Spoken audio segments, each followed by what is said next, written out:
اینجا نه اسپانیاست و نه آرژانتین. خوش اومدید به هند. این همه هرج و مرج فقط یه دلیل میتونه داشته باشه: حضور 10 افسانه‌ای لیونل مسی.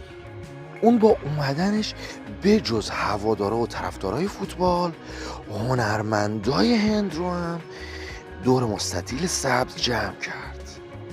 تا قبل از اومدنش حتی فکر نمی کردیم که هندیا به جز کریکت چیز دیگه ای رو هم ببینن، ولی 80,000 نفر اومدن به ورزشگاه برای اینکه اسطوره رو ببینن. خب خیلی منتظرتون نذارم. دلیل اومدن حاجی فقط دیدن شاهرخ خان یا 80,000 نفر نبود.